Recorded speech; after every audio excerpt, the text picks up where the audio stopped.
चंद्र भगवान की ओ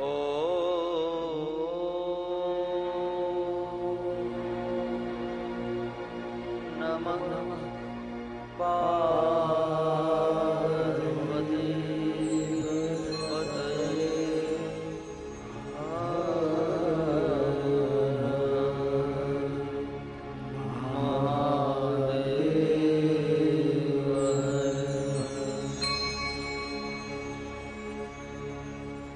मुझको तलाश तेरी, मुझे तेरी आरज़ू है। मुझको तलाश तेरी, मुझे तेरी आरज़ू है।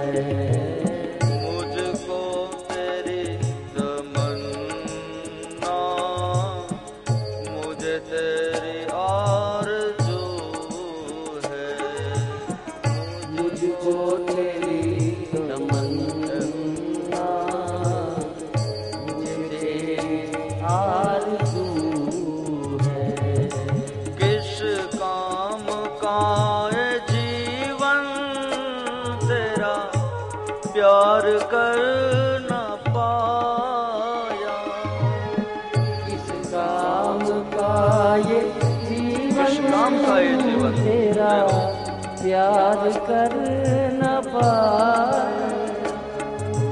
तुझसे न दिल लगाया, तुझको नहीं रिझाया। तुझसे दिल लगाया, तुझको नहीं रिझाया।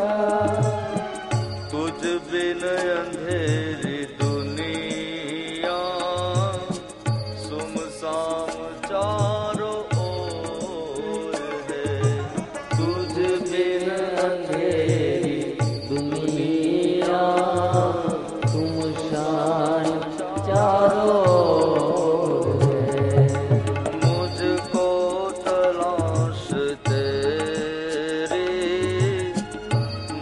तेरी आरज़ू है। मुझको तलाश तेरी, मुझे तेरी आरज़ू है। हे गोविंद, हे परमात्मा, हे केशव, કેટલાય જન્મોથી તમારી મારી શોધ તલાશ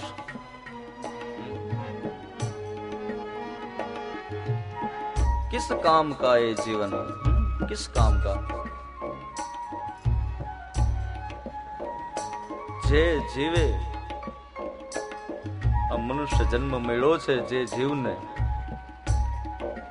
अने आ मनुष्य जन्म ने धारण करी, जेने आ तत्व ने प्रेम कर्यो नथी, जेने कृष्ण ने प्रेम कर्यो नथी, साहेब एनु जीवन ए पशु समान छे। पशु समान, पशु समाना। प्रेम करवानु तत्व साहेब एक ही है, और वो है ये गोविंद है बांके बिहारी। एक ही तत्व। जेने कृष्ण ने प्रेम कर्यो नथी, एने जगत में आवी अने काई कर्યું નથી साहेब। किस काम का ये जीवन, किस काम? जय हो।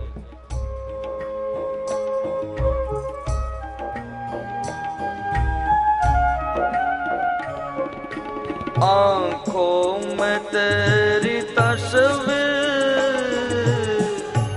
दिल में हो याद तेरी। आँखों में तेरी तस्वीर, दिल में हो याद तेरी। तेरी याद की महक से महक जाए दुनिया मेरी।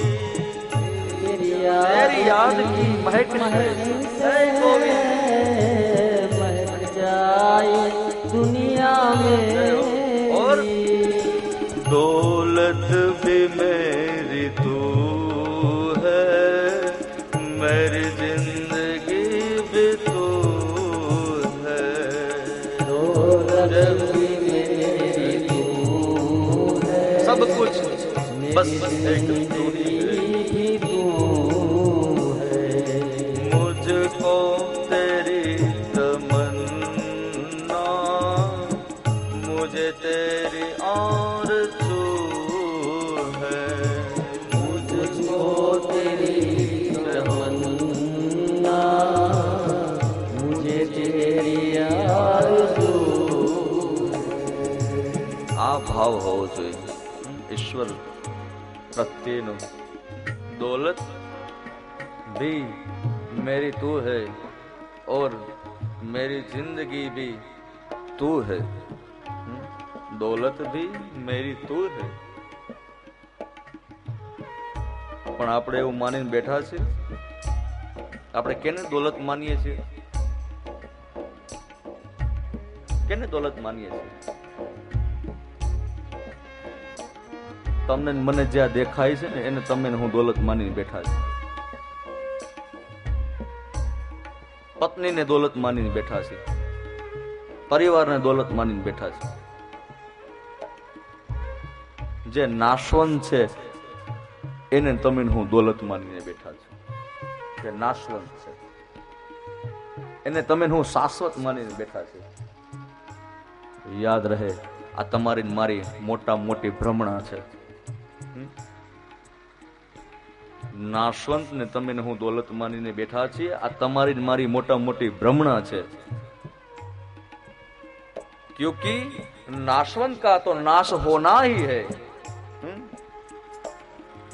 પણ સાચી દોલત તો આ છે સાહેબ। આ ગોવિંદ એ સાચી દોલત છે। એક વખત એને દોલત માનીને જો, હે આ દોલત સાચી છે, પણ આપણે એને દોલત નથી માનતા। જેને પ્રાધાન્ય પદ આપવાનું હોય એને તમે હું પ્રાધાન્ય પદ નથી આપતા, એને ગુણ બનાવી દીધું છે, એને ગુણ બનાવી દીધું છે ભાઈ। અને જેને ગુણ બનાવવાનું હોય એને તમે મેં પ્રાધાન્ય પદ આપી દીધું છે। અરે સાહેબ, આ બધી સંપત્તિ બહારની છે, એ બધી બહારની સંપત્તિ છે, ગુણ છે। તમારો મારો જન્મ મનુષ્ય જાતિમાં થયો પરિવારનું વહન કરવા માટે, એના માટે જરૂરી છે સાહેબ, આપણી મુક્તિ માટે નહીં। આપણી મુક્તિ માટે આની જરૂર નથી ભાઈ। પણ વિધિની વક્રતા દેખો, વિધિની વક્રતા દેખો। આજે સંપત્તિ માટે ભાઈ ને ભાઈના કત્લ થાય છે સામે સામે। સંપત્તિ માટે હે આજે ભાઈઓ સામે સામે આવી ગયા ભાઈ, પરિવાર સામે સામે આવી ગયો, કુટુંબ સામે સામે આવી ગયું ભાઈ। આ મારે વાતો એટલે કરવી પડે છે વ્યાસ ગાદી પરથી, નકર હું કથા કરીને વયો જાઉં પણ મારું પેટ સળગે છે કે શું જરૂર છે ભાઈ। એક સંપત્તિ માટે બે ભાઈઓ સામે તલવારો લઈને ઉભા રહી ગયા,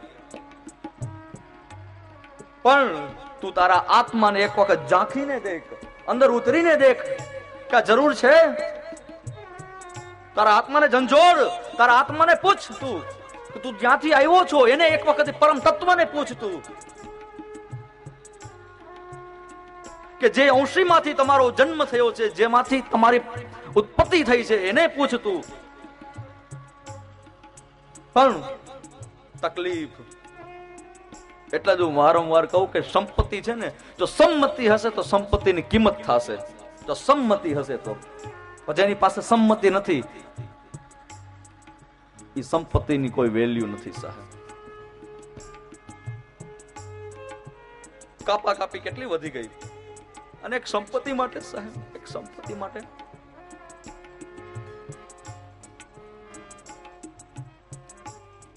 અફસોસ,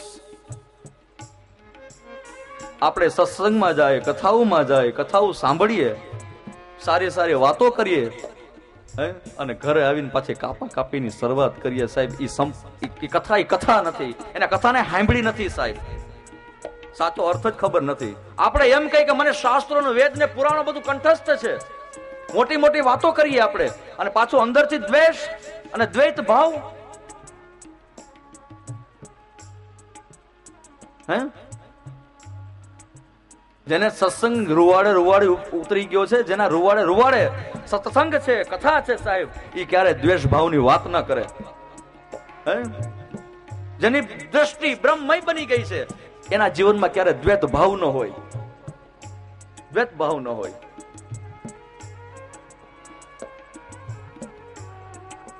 અને એટલું યાદ રાખજો કે જેને આ જીવનમાં કાંઈ કર્યું નથી, જે કોઈના જગતમાં કામ આવ્યો નથી, જે પોતાના માટે જીવો છે, હે, એની અધોગતિ નિશ્ચિત છે, નિશ્ચિત છે. આત્માની ગતિ બતાવી છે કે એક આત્મા કે જેને જીવન પર્યંત કાંઈ કર્યું નથી, પાટી કોરી છે જેની, જેને કાંઈ કર્યું નથી, એની પરમ ગતિ બતાવી છે.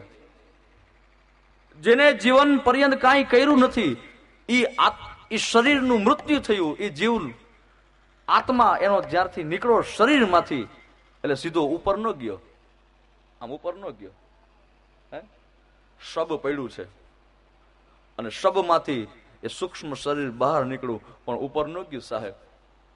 પણ એ પાપી આત્મા ની અધોગતિ થઈ, નીચે આવ્યો, અને પછી આ બ્રહ્માંડમાં માંડ્યો પરિભ્રમણ કરવા સાહેબ. એની મુક્તિ નથી થઈ. એટલું યાદ રાખજો કે આ શરીર મળ્યું છે, અને અત્યારે તમે ને હું કહી શકશું, બધાને બોલી શકશું. અત્યારે તમારું મારું સાંભળશે બધા. અત્યારે કેવું કે મારે સત્સંગ કરવો છે, મારે કથાઓમાં જવું છે, મારે યાત્રા કરવી છે, મારે ભગવત સાનિધ્યમાં રહેવું છે, તો સાંભળશે ભાઈ.